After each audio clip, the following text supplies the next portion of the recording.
Dr. Simba, can you talk later? Okay, and then I'll come back here. Yeah. Okay, thank you so much. I want to join everyone in thanking the presenter for an excellent presentation. I want to talk more about the T part of the ICT, because I think the discussions tend to focus more on the I and the C, but not realize that the T part is going to be the driving factor in the years to come. Now, while there's potential in using technology, I think what we are witnessing is the disruptive nature of technology, and that is going to increase rapidly in the next few years.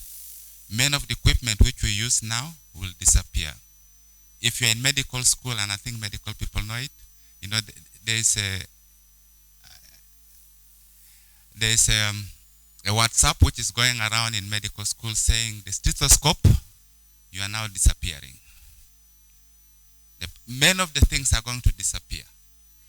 We are going to be having new, simpler medical equipment which are largely technology driven. So we need to be thinking about that too. We are going to have the type of equipment where we need software to run them most of the time. It's not largely anything else. They're going to be simple. Most of our X-ray machines, the new ones, they update them for you. So we need to really be thinking of this new trend which is coming up, preparing our systems to be using this type of equipment, because they are the ones which are going to be there. It's not that we can keep on with the ones we have. These are the ones which will be there, because the old ones will be obsolete and there will be no spare parts for them. Thank you.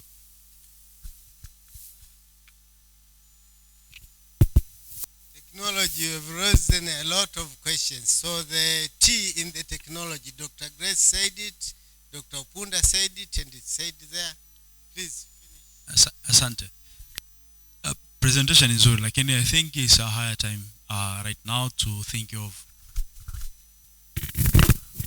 incorporating, integrating the HMIs in the higher learning institutions curriculums. Kwa sababu tunao sasa hivi watu ambao wanatoliwa kuwa in charges wa vituo, lakini watu believe hawajapata mafunzo ya kutosha kuhusu mambo ya mtua, lakini pia wakati walivyokuwa vioni pia hawakufundishwa.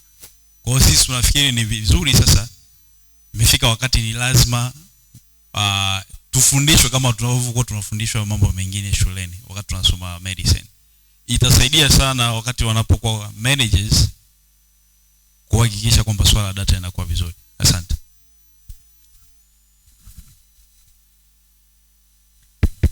Yeah, thank you, Chair, and thank you, Moderator. First of all, I'd like to acknowledge the group. I think they did justice to this area. But I wanted to sort of probably emphasize in few areas. One, I know that nowadays electronics is top of everyone, but it's not as simple as we think. My experience in 2004 in surveillance, we had a vision to change the reporting from paper-based to electronic. It took 10 years until 2014. That's when the ministry started the electronic reporting. So it's not an issue.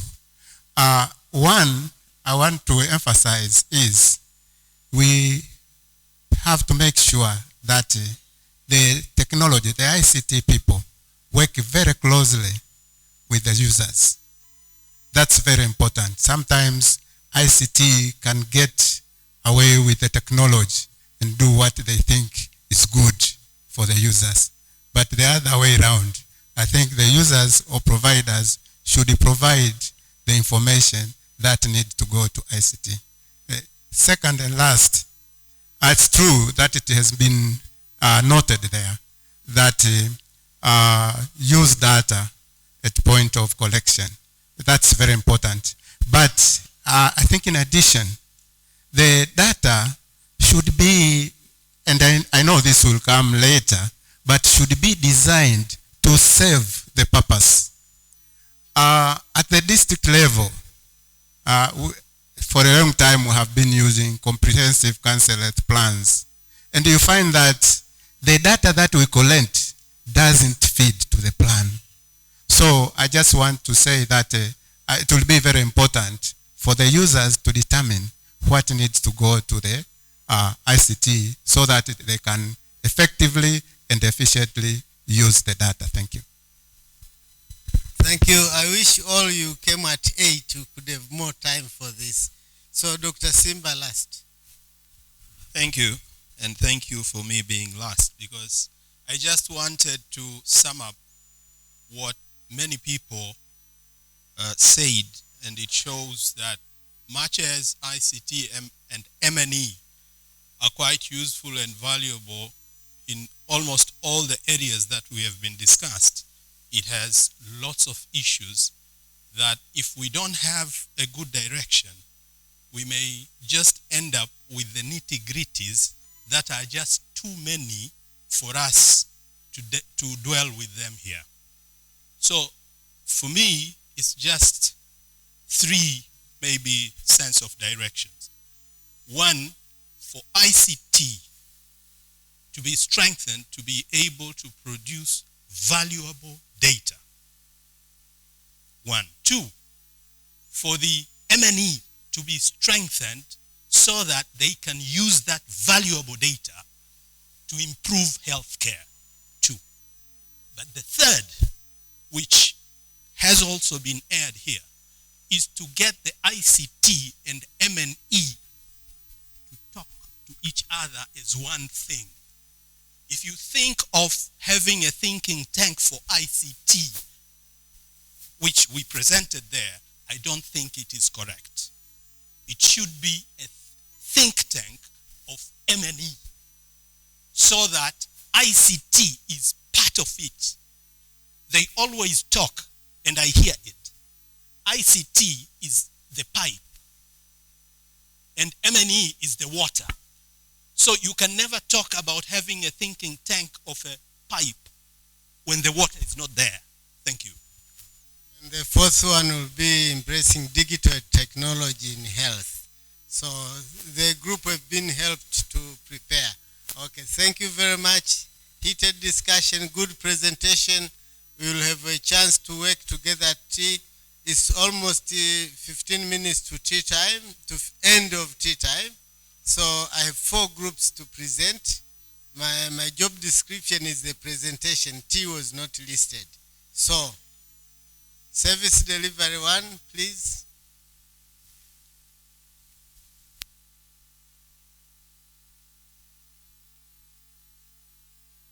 Service delivery 1.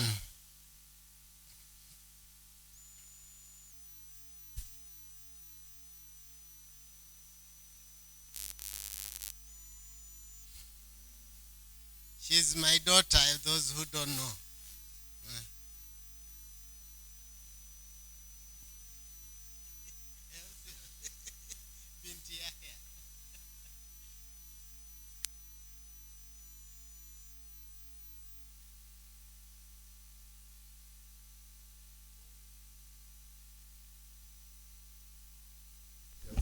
Okay.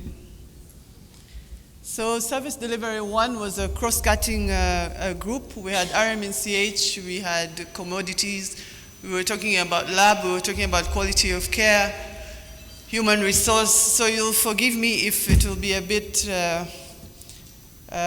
detailed and very long.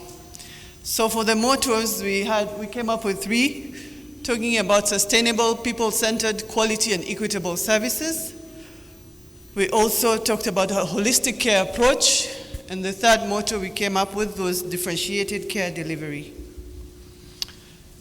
Looking at the big picture, we were reminded that the health systems have to be thought of in terms of the inputs, the processes, the outputs, and the outcomes. Also, we were thinking of overseeing of the clinical processes. This is something that has been missing from the KUWA initiatives which are currently being implemented. We thought that this has not been looked at widely enough. There's a question of what is missing. Are we people-centered enough? Are the services that we are providing affordable?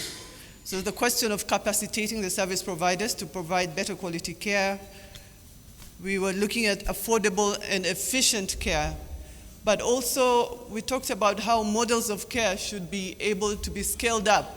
There is no point of having a very efficient model of care which is only applicable to one council or one region. It should be able to be scaled up to the whole country to reach everyone when and where they need the services.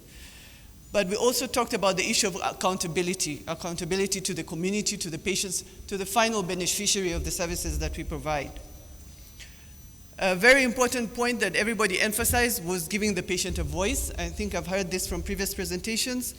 And we noted that even in this discussion, we do not have a representative of the final user of our services, which is the clients. We talked about the position of the professional regulatory bodies, that they should be involved in trying to see how the client can be given a voice. There was also the question of the strategies being linked to the national health policy. So as the national health policy is still in a draft form, it was seen to be important that these strategies be linked and have alignment to the national health policy. But then we were reminded that quality is key to achieving universal health coverage. It's one of the pillars of universal health coverage.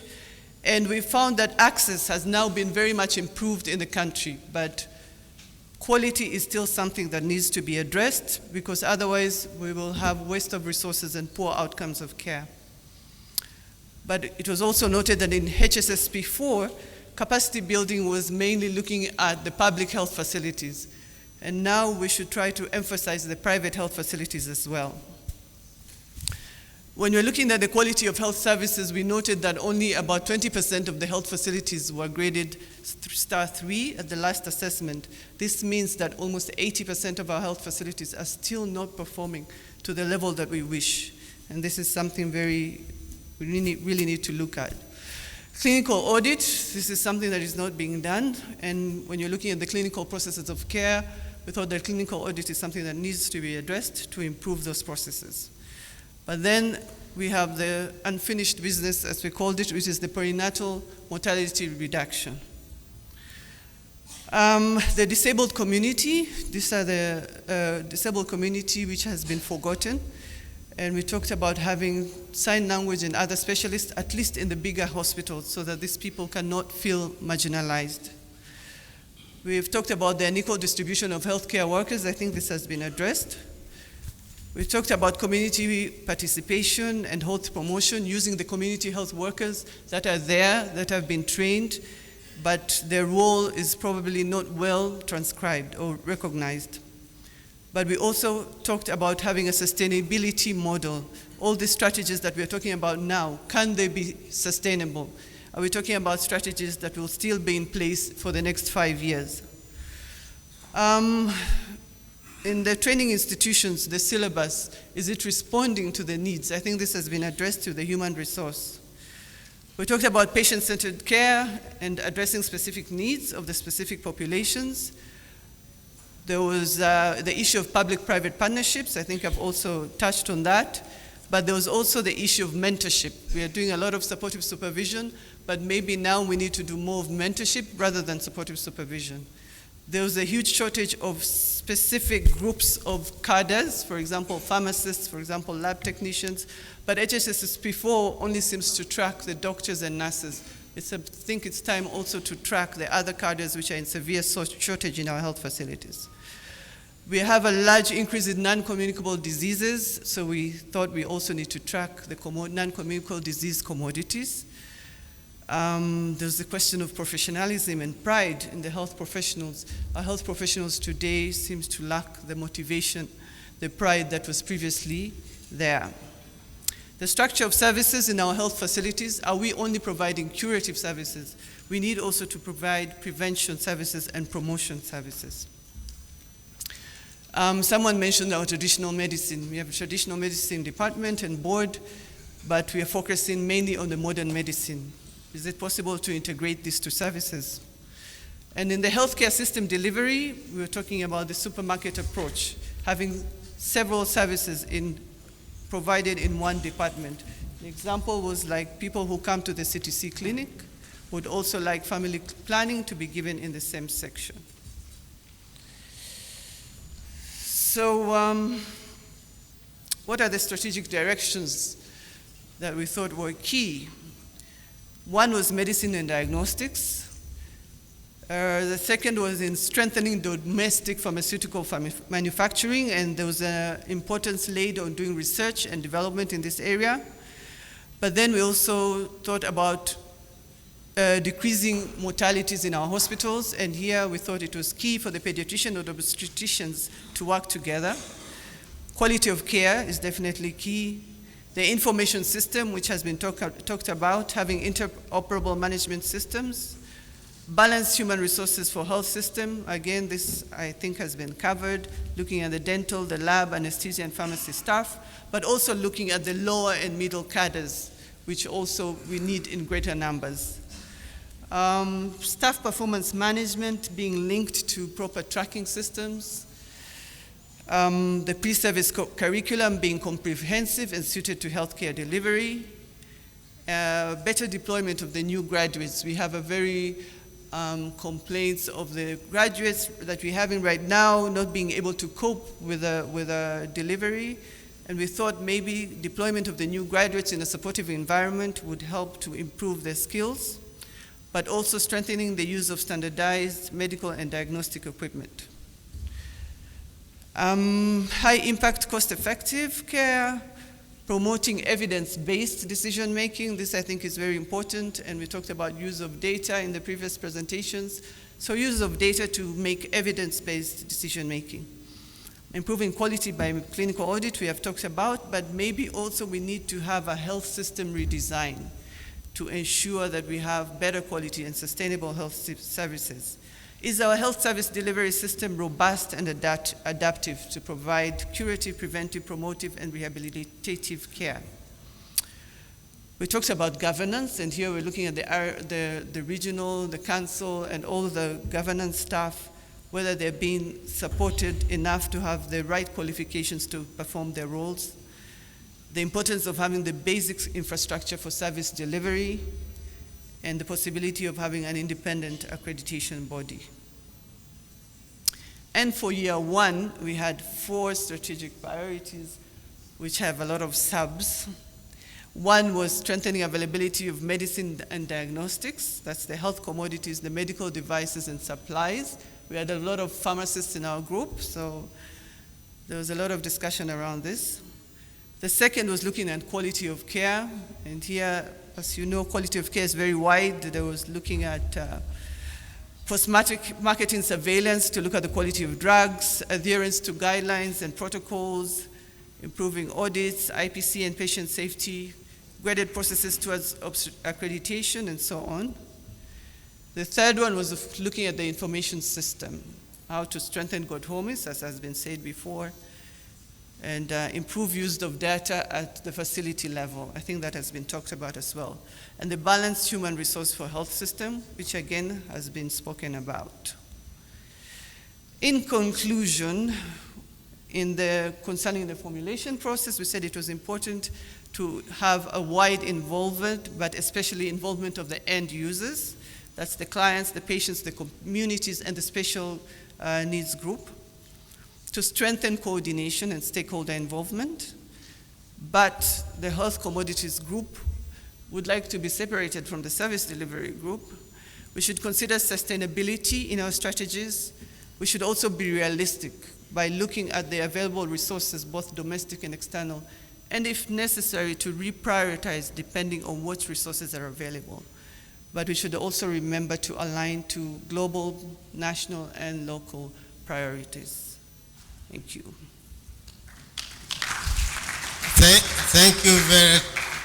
Thank you very much, Talia. Can you go back to the last but one slide?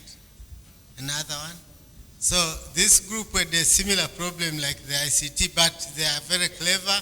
They have 4. So they've shown the other pieces. So I like the way you have done it. Thank you. I want to group the service delivery group 2 to present as well. We discuss together. Service delivery 2. Talia, you can find a chair near the high table and wait for your questions.